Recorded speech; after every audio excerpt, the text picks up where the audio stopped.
And we are live. Shagdog and Jammer. Welcome to the Spitter Swab Beer Review. Yes. My dear friends, we're here to review the brew for you. We're doing Champagne Velvet Brand Beer, the beer with the $1 million flavor. Yes, we are, folks. And this beer, it's a 77 Beer Advocate. It's considered American Adjunct lager, or this, although they only say on Beer Advocate now, lager adjunct. 5.2% ABV, and it's year-round, and it's brewed by Upland Brewing Company in Indiana, Bloomington, Indiana. What a great and famous John Cougar Mellencamp came from. Oh, really? What the hell company was it, Jammer? You remember? Terre Haute, before Prohibition, apparently. It's a pre-Prohibition beer. And Upland Brewing bought the rights to it and started producing it in 2012. So I'm assuming from the time Prohibition started up in 2012, it was never made. Well, that's a shame. Or the company started. I don't know if Terre Haute, because that sounds familiar. I don't know if they came back out. Yeah, let me check that. It's got a hazy yellow color. Of course, that might be from the coldness of the glass. Well, it looks a little hazy still. Very light color. Egg white head. It's kind of froth. The consistency is frothy. It quickly dissipates. Terre Haute was born in 1837. Yes, I'm 21 years old. Born in. Isn't that amazing? You have to answer, yes, I'm 21, but on a porn page, you don't even have to say anything. Hey, there's Jeff.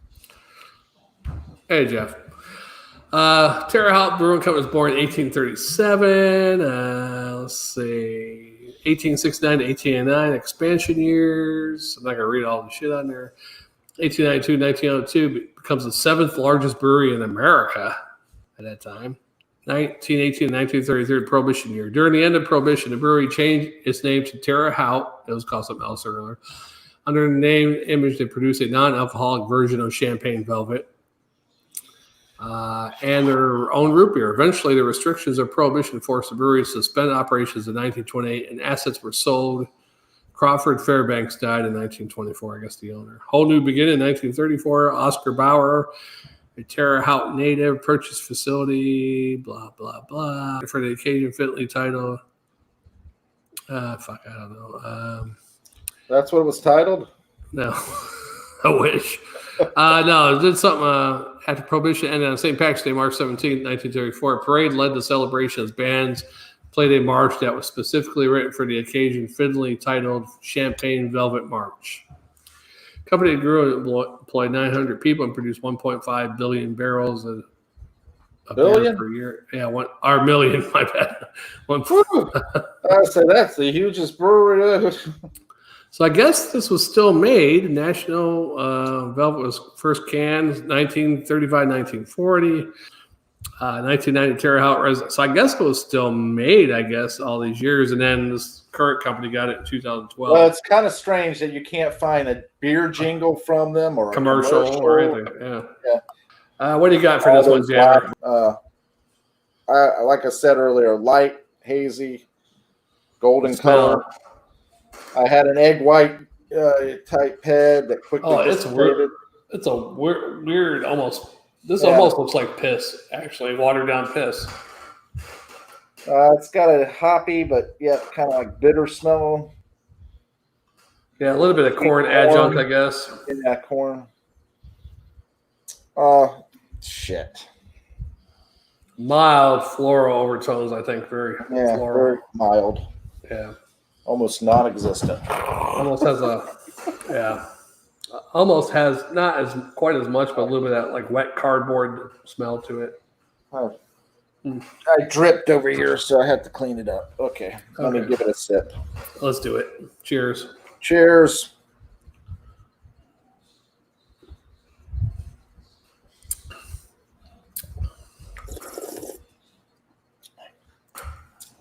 Definitely not the champagne of beers. It's pretty smooth, though. It's so smooth. That is the one thing I heard or read about it. It kept saying it's so smooth. Yeah. It's a typical cheap adjunct lager. You know, to me, it tastes a little. I mean, you get the grain taste. You get like a slight peppery taste. And a little bit. A little bit peppery. It does taste like almost like a little bit like a craft lager style, but it is an adjunct. You can taste the corn in there too. But yeah, it makes me burp.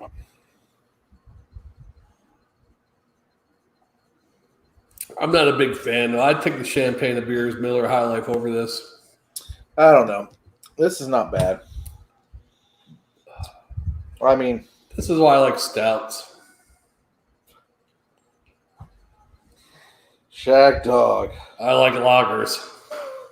You gotta venture out, man. I am venturing out. It's like Christopher Columbus did all he could. 3 trips over here, he kept finding the same old America. And he died. You know, and now people are tearing down the statues, all the work he did. What was the work he did? Came 3 times. Imagine coming across 3 times on those shitty ass boats. Yeah, right. You know, all I can say about that, you take 3 trips back and forth. You're either brave or you either got to be nuttier than a porta potty at a festival. It's called greed because they're paying his ass. Which what happens is 3rd time over here, he stays somewhere. I forget which island he died on and buried at, but he was stealing Indians here, taking them as slaves back to Spain or something. But that was part of his contract. They wanted slaves. So he was fulfilling his job duties, really. This can says... That's why they want to tear his statues down. This beer contains no flavors or additives. Wow, that's awesome. Yeah. This is another one of those beers I wish we were together and we could have split it. Really? Yeah. I'm enjoying it so immensely. So far tonight, 2 out of 3 are split beers for me. 2 out of 3 are split beers. 2 out of 3 ain't bad, but Jammer, you can drink all night, but that ain't getting us nowhere.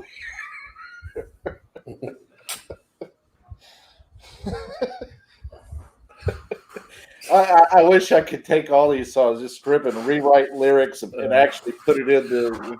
Do you wish it was like that movie, The Indian Guy, that nobody knows what the Beatles are except for a couple of people, but he does all the songs like he wrote them. That would be funny, wouldn't it? But you could do it with everything. Imagine every song before now has never been done. It's all different songs we never heard of. Yeah. And we go back and we can rewrite that. Meatloaf. We can do Beatles songs. We can do whatever we want. Well, I can tell you right now, if I did the Beatles songs, I would have done all of them. If they didn't ever heard of Led Zeppelin, I would have done Led Zeppelin. But what I would like, not that point right. Well, I guess we could do it now at our age, but I'd rather have that happen back in like 1990 or younger. So we could do continuous album after album, 1 album every year, just spit them out like crazy. Yeah. And plus being on tour, I'd go on tour 24/7. How about you? Oh yeah. I'd do it. I don't know what these crybabies are crying about. All the alcohol, drugs, and women they want. And they're crying about, I can't take a road anymore. Well, maybe you shouldn't party like it's going to end right there. Right. They should have drank every night and did drugs. Should have said, okay, all right, we just drank 3 nights in a row. We did 3 tour dates. What we got tonight? Oh, we got tonight off. Okay, I'm going to sleep all night in the hotel, guys. Come on, we're going to the strip club. No. I'd probably be like, okay. Yes, you would, wouldn't you? Mm-hmm. We got hookers in the bus. Oh, really? And cocaine. All right, then. Terrible. I'd be like, I can't do it. I'm driving. Yeah, but if you go back with our smarts that we have now, say the 1990, and we got all those, nobody did those songs, and we just did them all. And on top of that, you know what I would do? I would tour around, and as I'm being the driver, I would film everybody, take pictures of everybody. Wait, aren't you in the band with us? Yeah, Doing the band. of course. But Oh, we could hire a driver after the first album. So later on, when we all break up and band disperses, and all that stuff, I could put out the expose pictures on the slide. That's what I would do too. That you don't know about.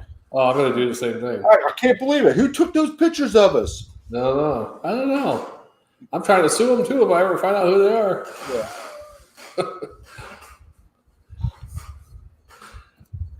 Because I'm losing money. What kind of? Now that would be a good year to go back to it and do that, because if someone said if the record producer told you, "Hey, how about we call it Hey Dude instead of Hey Jude?" That was a good year to call it Hey Dude, right? Yeah. Blackmail material. That because you had Ted. I would have just Ted. sent it to the National Enquirer and made money off of it. I wouldn't even blackmail. That's I would have done the whole like that Motley Crue movie. What is it? Dirty. No, but I see where Jeff's going, because that's the first step of mafia type extortion. You got to blackmail people. You can't just extort people. You got to blackmail them first, and then you extort them, because then they're not going to call the cops for you extorting them. First, you got to blackmail them. Hey, give me all your money, or I'm gonna. It's basically a 1 and 2 crime there. You got to do both of them together. Well, really, make what it it comes down to is you turn around and you blackmail them, then you turn around and release the pictures to National Enquirer anyway. Yeah. Oh, yeah. After you get money from them. Yeah, but you get money from the National Enquirer too. Yeah. But they could still come out a year later and say, well, they blackmailed me. No, this is very weird, because it's got a bitter, it's got the corn, it's very smooth, but it's also weird. And it's dry and kind of got a dry finish and all that stuff. But it's kind of bland. It's got everything you just mentioned, and the bland, and it almost gives me a little gag reflux too. There's something in it that's gagging me. Oh well. All right, you're digressing. Okay, I digress. Okay, what do I think about this one? Our dear friends out there in YouTube land and video land and internet land and whatever land. I like that. Video land, Disneyland. They are longing to hear your grade on the champagne of beers. Yeah, we should have done it earlier, huh? Every time we do live. But we drifted. If I graded this on that old, remember that one time I came up with a grade system and get a really low score just for the look of it. Yeah, the appearance. The appearance is horrible. It's very pale.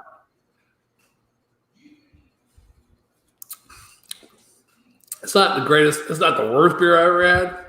I give it a C-, but I'm only going to give it 3/4 of a swallow jammer.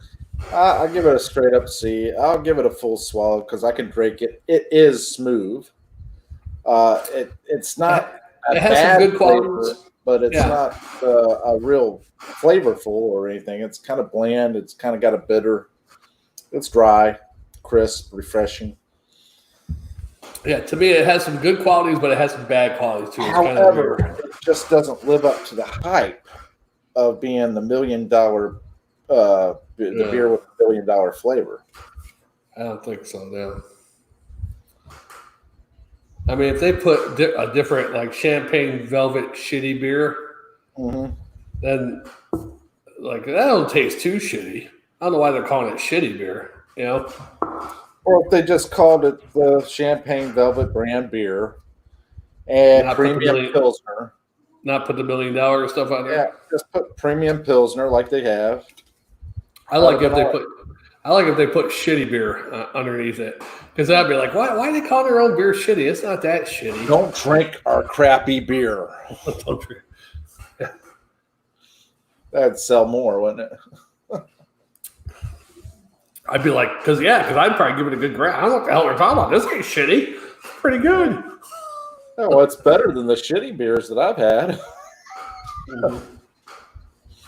Hey, all beers are good. They just vary in goodness. Yes, they do. And this one varies on the low end for me. But I mean, it's not bad. It's got some good qualities to it, but it has something bad in it too. I don't know how to describe it. Yeah, it's weird. It's kind of bland, but yet flavorful in some aspects. I like to know what other people think, though. Leave a comment, subscribe, comment, like. Mm-hmm. Then I did the old model smile afterwards. Like, You know, what I would say is that they shouldn't be afraid to just go ahead and wipe out the recipe and start a new recipe. do it over again. Make it an actual Euro pale lager or actual German Pilsner instead of an adjunct. And that's the way they will learn, by trial and error. Don't cheapen it up. Put some money into it. You know, the repetition of it, you know. Right. Don't cheapen it up. Put some money into it. Yeah. You put money in something, you're going to make money back. See, what gets me is I'm thinking they bought this beer brand because it was defunct, right? Well, I guess from what that one site said, like it was still around, but I guess maybe they weren't selling as good all those since 1990, 2016 transition modern times. 2016 was the last time it was made. This company has now got it in 2012. 2012. And then in June 2015, where it went through renovations until mid 2016, the doors reopened. Okay, so they basically had it closed. Oh, they bought the rights to it in 2012, but I guess they didn't come out with the beer itself until. And I'm sure they tried to bring it to where closest to what it was like. Yeah, probably. I'm not going to knock them too much. I mean, Indiana, nothing good comes out of Indiana. The Hoosiers, Notre Dame Fighting Irish, and potatoes. Really, got potatoes in Indiana? I thought that was Idaho. Right? No, that's Idaho. Yeah, Idaho. All right. Indiana ho. The Hoosiers, the Fighting Irish, and the Christmas Story. That's all I know. And Michael Jackson. He came out of Indiana? Yeah, they're from Gary, Indiana, the Jacksons. Okay. You know, the funny thing about it is that I was looking at this. They say that the number one top 10 whatever singer or whatever hit maker is, they say it's Drake, right? Who? Oh, Drake. Yeah, I don't even know Drake. However, if you seriously look at it, Drake has been around for 16 years, right? Something like 16 years. I don't know. Justin Bieber's been around that long too, right? Well, I'm just saying, just in general, 16 years or so. And they were comparing them to the Beatles. The Beatles don't have, Beatles used to be the number one, But if you look at the Beatles were together for 8 years. During that 8-year time, they had like 38 number one hits. Then so many top 10 hits and top 40 hits. You know what I mean? You Got a Ticket to Ride. Was that a number one hit? I'm not sure. You got a ticket to ride. It's actually She's Got a Ticket to Ride. She's got a ticket to. Somebody does. Ride. She's got a ticket to ride. She don't care. My baby don't care. Anyway, let's see. She got a ticket to ride song. Because I do have a Beatles number one album, number ones or whatever it was. I just don't listen to it because it's I don't listen to any CDs anymore. So. Oh yeah. Oh, She Got a Ticket to Ride, huh? Yeah. How many number one? Now, how many top 40 hits did Rat have? Oh wow, 0. 2. 2. Round Around was, I think it was number 12 or number 14, and then Lay It Down was like number 40 or something like that. Okay. That's it. You're close, Jammer. How about Kiss? How many number one hits did Kiss have? 3. 1. Oh yeah. Beth was the only number one hit they ever had. That's the only number one hit, huh? Yeah. No, but they've had at least 10 top 40s. I'm sure they had probably more. Yeah. What does it say here? Chart performance. Here we go. Chart performance. A lot of rock bands, especially since the 80s, don't have number one hits. Yeah. The Beatles version of the song, She's Got a Ticket to Ride, in the U.S. was number one. That was number one. Okay, yeah, it's awesome. Same thing with Michael Jackson. How many hits did he have? Well, you look at it. Well, you got to look at how many times they were, how long they had been, because the Beatles being together for 8 years and they had how many number one hits? You said 8 years and they had at least 14, right? Let's see. The Beatles number one hits. Here we go. They had 20 number one hits and 34 top 10 hits. Hey, did you know that Paul McCartney, when he was recording Say So Say and all that stuff with Michael Jackson, he's the one that told Michael Jackson it because they didn't have ownership of their songs. Yeah. He's like, make sure you get ownership of your songs because someone else could buy them or whatever, all that stuff. And then Michael Jackson went ahead and went behind his back, not even give it as a present to Paul, bought the Beatles shit. He could have bought that stuff. And then when Paul went to Michael, he said, "It's just business, Paul." Yeah. Did he really say that? Yeah. Elvis had 18 number one hits. Yeah, Michael should have 38 top 10. If Michael kids have ownership to that, they should do the right thing and give that shit back to Paul and Ringo. EPE claimed that he had 40 top 10 hits. Right. What's Michael's kids' names? Prince and I don't know. Yeah, they should all give that shit back to Paul and Ringo, and to Julian, Sean, and whoever George. Drake has had 28 number one hits and featured. Really? Name one. Can you name one?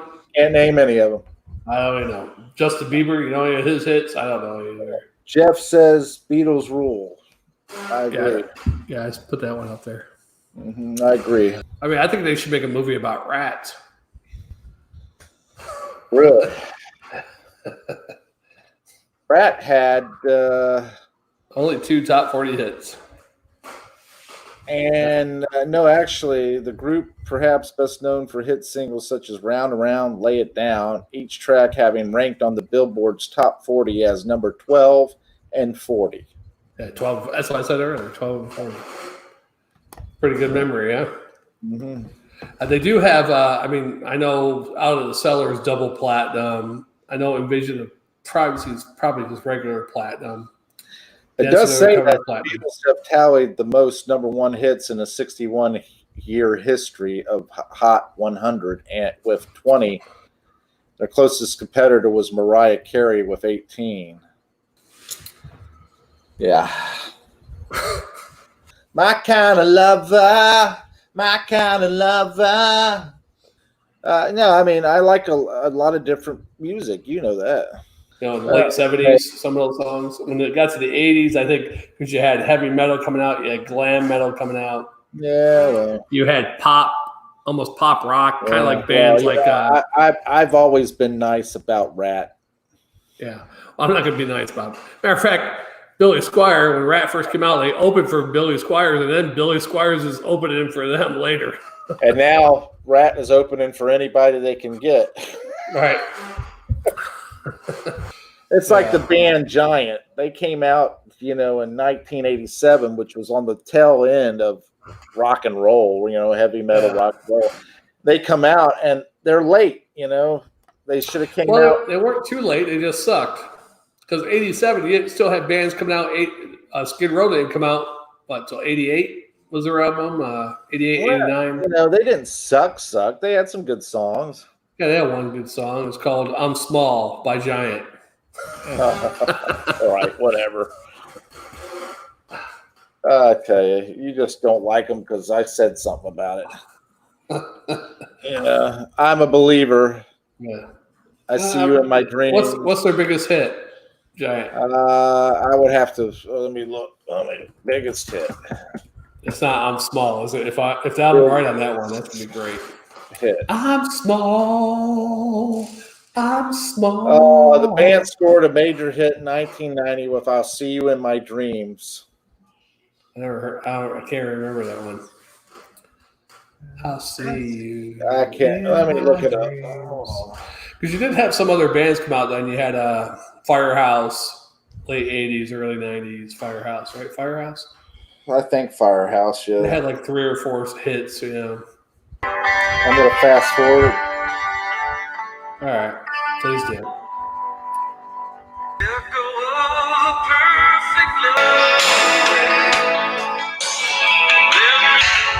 I don't like it, man.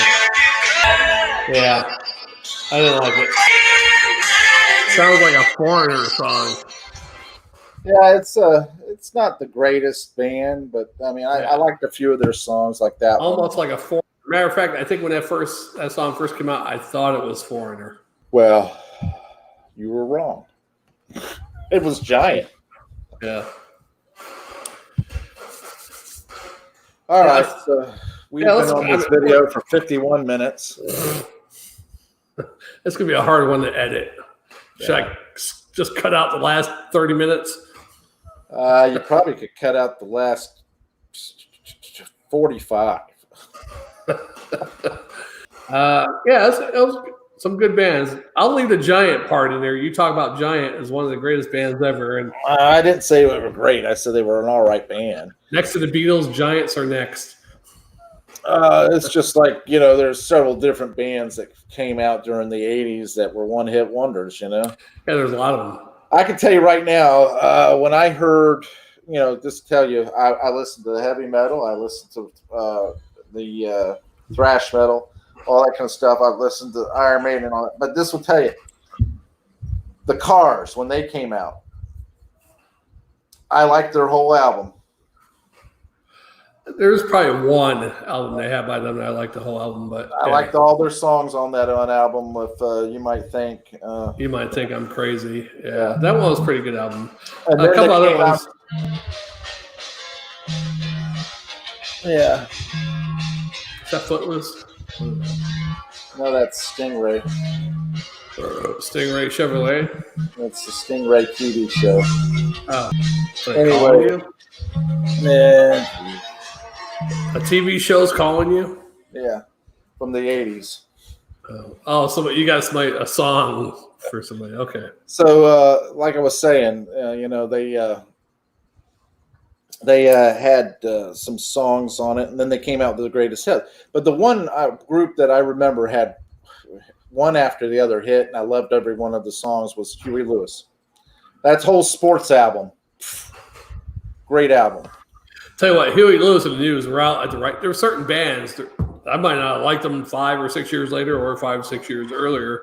They're out at the right time, but you know what the right time is in your young adult life, or not even an adult, is either your pre-puberty or your puberty years. You remember all that shit the best for some reason. They say that with every, because a lot of those songs from going from Electric Avenue, which is probably 82, 83. Here I am hitting 11, 12 years old up until about 87. Yeah. Up until about 14 or 15. Yeah. They're probably the best years. Yeah. I like that one. Giant. Who the heck? Pulling out obscure bands. There you go. All right, let's do it. Let's talk about beer. You're driving that sound, making me want to drink you down. You drink a beer in the dark. Drink a beer in the dark.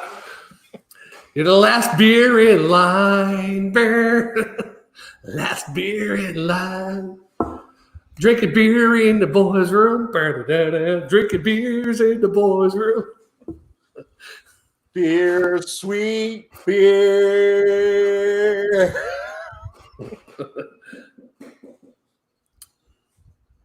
You may think I'm thirsty, and you'd be effing right. I'm gonna drink this beer here all the effing night. All right. You say you're so lonely, and the beer is. All right. Horrible video. Yeah. I think this beer ruined us tonight. We were on a roll, and then we went downhill. Yeah. All right, Shagdog. Jammer. Spin a swallow beer review. We'll be back in a bit with another great vid. I gotta take a tinkle. Yeah. Tankle. We'll see you in the next one. My dear friends. Dearly beloved.